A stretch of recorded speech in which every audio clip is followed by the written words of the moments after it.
Mga kapuso, nandito po tayo ngayon sa Barangay Prensa 2, dito po sa Marilao, Bulacan. At makikita nyo po, ito po yung area kung saan bandang alas 5 kahapon ng hapon ay gumuho po itong kanilang river wall. At ito po ay nangyari sa kasagsagan po ng malakas na ulan at pagragasa po ng tubig dito sa Marilao River. Makikita po ninyo, no, talagang totally nawarak itong kanilang river wall. Supposedly, ito po ay may habang 45 meters at 12 meters ang taas. At labis ito ay kinagulat ng mga opisyal, mga kinauukulan, at maging lalong-lalo na yung mga residente rito dahil wala pang 2 buwan mula ng mabuo ito raw kanilang river wall ay nawasak na agad ito. So ang tingin nila ay substandard po itong kanilang river wall na ginawa rito.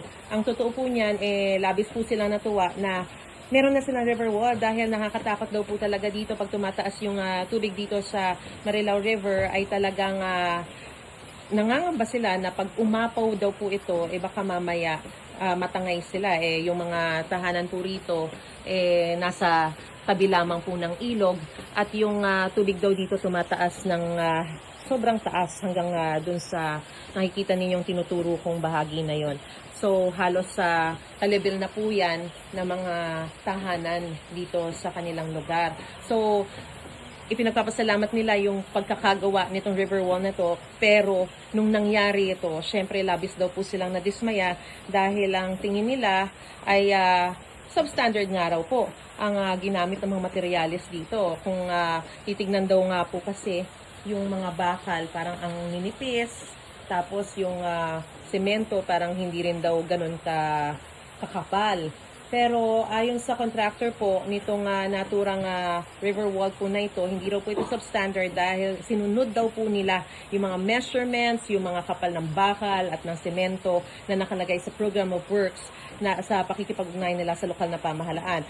Ang sinasabi ng lokal na pamahalaan, ito po ay posibleng bunsod ng extraordinary circumstances dahil po sa nangyaring napakalakas talaga na pag-ulan at pagragasa ng tubig at posible po na pumasok po ito dun sa mga lupa na siya pong nagpalambot sa lupa na siyang pundasyon naman nitong ginawang river wall.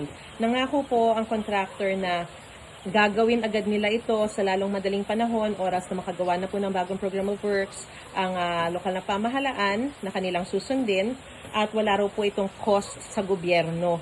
Kaya wala raw dapat ipag-alala. Samantala, yung mga residente naman dito ay umaasa na talagang magagawa ng paraan at talagang gagawin na po ng maayos, ng mainam, masinsin yung river wall na ito dahil sa nakita raw po nilang ganito, tila nananariwa nga po yung panawagan para sa pagpapanagot sa mga nangamkam di umano ng kaban ng bayan na dapat nakalaan sa flood control project. Pero ang sinasabi po ni Mayor C ng Marilao, Bulacan ay supposedly yung ganitong mga big scale na mga proyekto dapat DPWH daw po yan. Pero dahil nga po talagang concerned sila dun sa kaligtasan ng mga residente rito ay talagang mula sa kanilang pondo ay talagang pinagawa na nila ito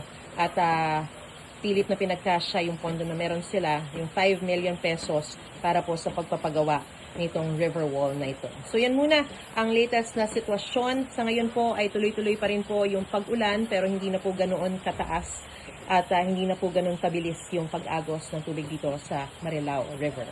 Yan po ang latest na sitwasyon. Ako po si Maris Umali para sa GMA News.